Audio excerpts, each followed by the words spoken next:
All right, strap in, everyone. Today we're diving deep into the wild world of quantum mechanics, Oh, yeah. but with a philosophical twist. That's right, we're going to explore the mind-bending implications of this theory for our understanding of reality itself. Cool. To guide us, we'll be using the Stanford Encyclopedia of Philosophy's entry on quantum mechanics. Right. And today, we're not just skimming the surface. We're going for a deep dive into the math and the truly bizarre philosophical questions that it raises. Absolutely. It's going to get weird. So before we get lost in the quantum weeds, maybe we can set the stage a little bit. What exactly is quantum mechanics? In the simplest terms, I guess you could say quantum mechanics is a set of rules for predicting how the tiniest particles in the universe behave. Okay, I see. Things like electrons and photons, the building blocks of everything. Right. And it's insanely successful at making those predictions. So where's the mystery then? If it works so well, what's the problem? The real mystery is not so much the math itself, but what that math tells us about the nature of reality. Okay, I'm intrigued. Keep going. Nice. So this special mathematical language that quantum mechanics speaks, can you unpack that a bit more? Sure. It all starts with the concept of physical systems, which could be, anything really, like from a single electron to the whole entire universe. Wow, okay. We describe these systems using their states, which basically captures everything we could possibly know about them. Right. And then there are physical quantities, the stuff we can actually measure, things like position, momentum, energy. Okay, I'm following. We call those observables. Observables, all right. Now, here's where things get really interesting. We have these things called state spaces. You can think of them like a map of all the possible states a system could be in. So it's like if you could map out every single possibility. Exactly. In classical physics, these state spaces are, pretty straightforward. All right. But in quantum mechanics, they have this much more intricate structure, and we call them Hilbert spaces. Hilbert spaces. That sounds a little intimidating, honestly. Yeah, maybe a little bit. Could you maybe break it down for us, for those of us who aren't mathematicians? Sure. Think of Hilbert space as a huge landscape, but it has its own unique geography. Okay. Understanding this space is like having a map to navigate the quantum world. Right.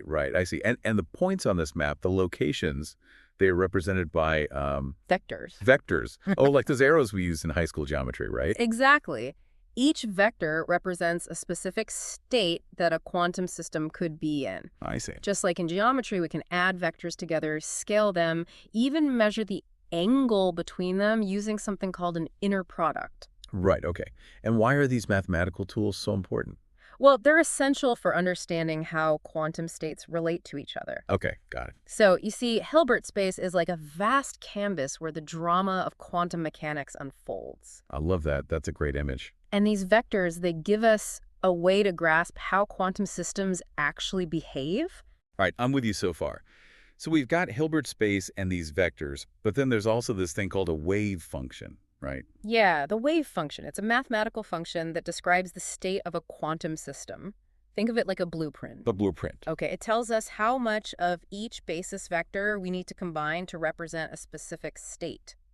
Okay. So it's like a recipe that tells you how to build a particular quantum state. That's a good way to put it. So you see how these vectors and these bases and these wave functions all work together. Yeah, it's all coming together, I think. But things get even more wild when we start talking about composite systems. Oh, yeah. Right. So what happens when we combine multiple quantum systems together?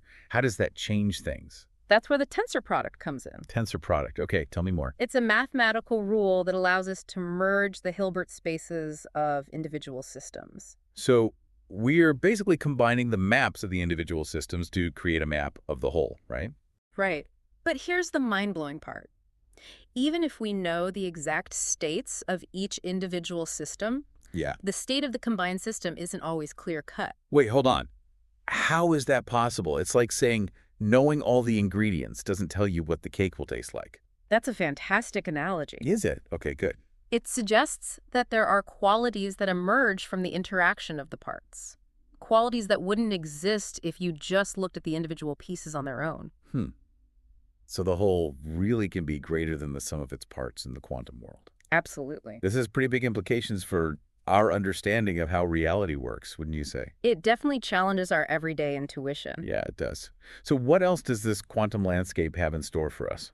Well, to unlock the true mysteries of the quantum world, we need to talk about quantum operators. Quantum operators. Okay, I'm ready. These are mathematical entities that transform one vector in Hilbert space into another.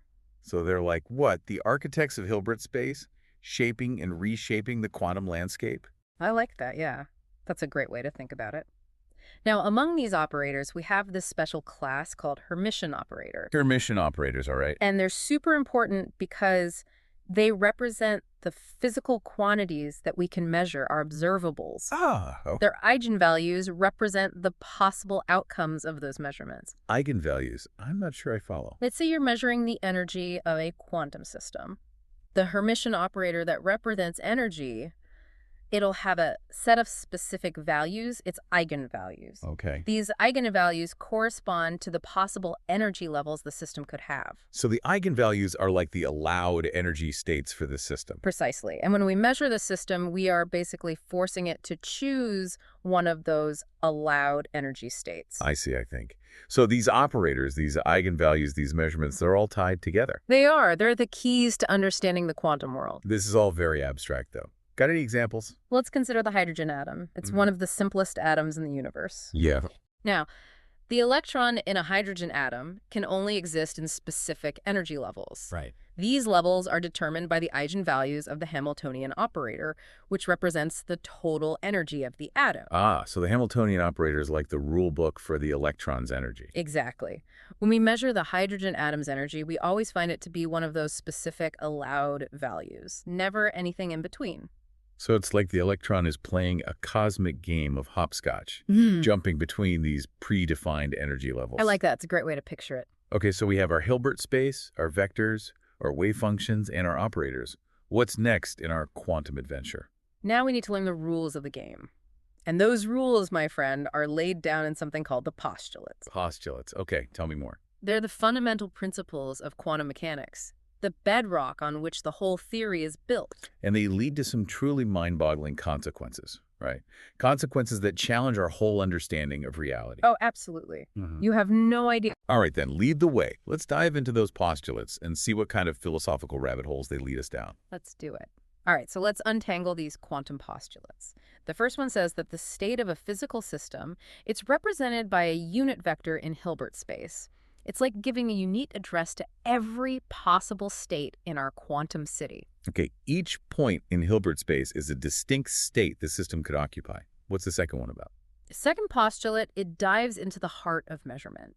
It states that any physical quantity that we can measure, our observables, are represented by a Hermitian operator in Hilbert space. Okay, so these Hermitian operators, they're like tools that let us probe and measure specific properties of the system. Exactly. And the possible outcomes of a measurement, those are given by the eigenvalues of that operator. Remember those specific energy levels in the hydrogen atom? Yeah, those allowed energy states. I'm starting to get it. What about the third postulate? What does that one say? That's where things get really interesting, at least from a philosophical point of view. It deals with composite systems, and it says that the Hilbert space of a combined system, well, it's formed by the tensor product of the Hilbert spaces of its individual parts. So we're basically merging the maps of individual systems to create a map of the whole combined system. That's the gist. But remember, we talked about this earlier, the state of the combined system isn't always completely determined by the states of its parts. This suggests that there might be properties, qualities that emerge from the interaction of the parts, properties that wouldn't exist if you just looked at the parts in isolation. This really challenges our everyday intuition, doesn't it? We normally think that the whole is just the sum of its parts. Exactly. But quantum mechanics, it suggests that the whole can be so much more than the sum of its parts, that there are properties that emerge from the entanglement and interaction of the components. You know, it's kind of like saying that the properties of water, like its wetness, its ability to quench your thirst, you couldn't predict those just from knowing about hydrogen and oxygen atoms. That's a great analogy. Yeah, I get that. So, these first three postulates lay out the basic structure of Hilbert space, how we measure things, and how we combine systems. What about the fourth postulate? What's that one all about? All right, the fourth postulate, it tackles the dynamics of quantum systems, how they change over time. And most of the time, the evolution of a system is governed by the famous Schrödinger equation. Oh, the Schrödinger equation, right? It's a mathematical equation that describes how the wave function changes over time, smoothly, deterministically.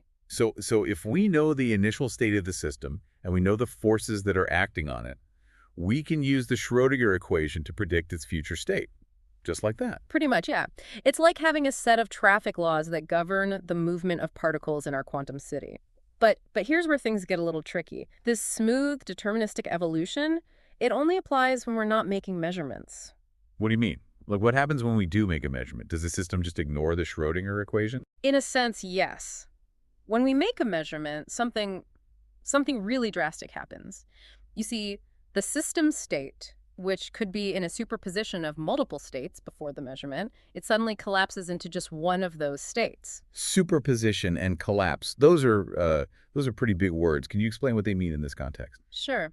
Think of a coin spinning in the air. Before it lands, it's in a superposition of both heads and tails.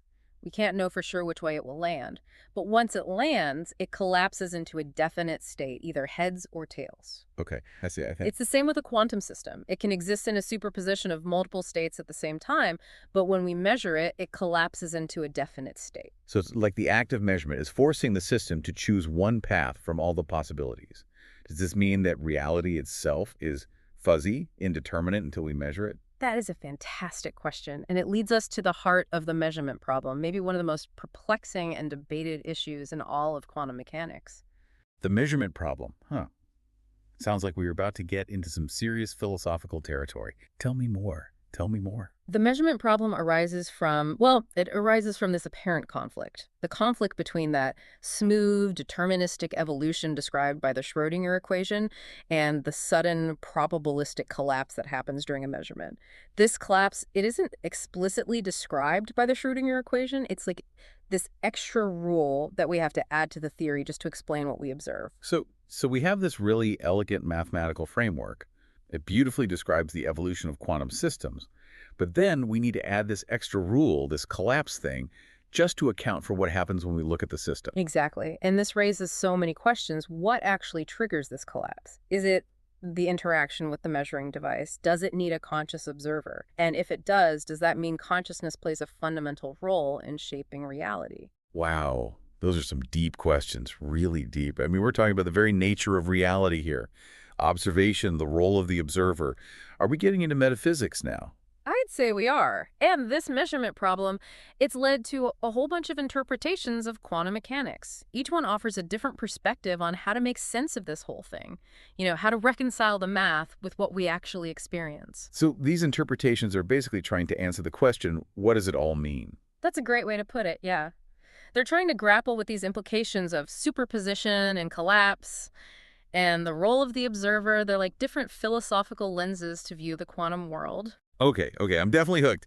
Let's dive into some of these interpretations. What kind of insights can they give us about the philosophical implications of all this quantum stuff? All right, so we've laid out this central mystery, this measurement problem, this head-scratcher at the heart of quantum mechanics. It seems like we just can't escape these philosophical questions. Yeah. So let's dig into some of these interpretations. Where do we even begin? Well, a good place to start might be the Copenhagen interpretation. It's historically the most prominent one, the one that's still widely taught. It basically says that the collapse of the wave function during measurement, it's a real physical process, and that the quantum world is, well, it's fundamentally probabilistic. So according to Copenhagen, when we make a measurement, we're forcing the system to pick a definite state from all those possibilities. But doesn't that just raise more questions, like what counts as a measurement? Does it need a conscious observer? That's the big debate, right? The Copenhagen interpretation, it's a bit vague on those points. Some folks suggest that a measurement happens whenever a quantum system interacts with, with a macroscopic measuring device. Others, they lean towards the idea that consciousness itself plays a crucial role in collapsing the wave function. Consciousness shaping reality. Yeah. That's a pretty wild idea. Yeah. It almost makes you think that old saying, if a tree falls in the forest and no one is around to hear it, does it make a sound? Maybe it's true. It's definitely a challenging concept, philosophically speaking, but the Copenhagen interpretation, it leaves many of these questions open. It doesn't really give us all the answers. Okay, so Copenhagen puts a lot of emphasis on the observer. and the act of measurement. What about other interpretations? Are there any that take a different approach? Oh yeah, for sure. There's the many worlds interpretation. It goes in a completely different direction. It says forget about the collapse of the wave function. It just doesn't happen. Instead, every possible outcome of a measurement actually occurs, but in different branching universes. Well, hold on. So instead of reality collapsing into a single state, it's like reality itself splits, Yeah. creating all these parallel universes, each with a different outcome. It's mind-blowing, but I guess it kind of sidesteps the measurement problem. Right. Many worlds, it keeps that smooth deterministic evolution of the Schrödinger equation. No sudden collapse, no need to bring in a special role for the observer or consciousness.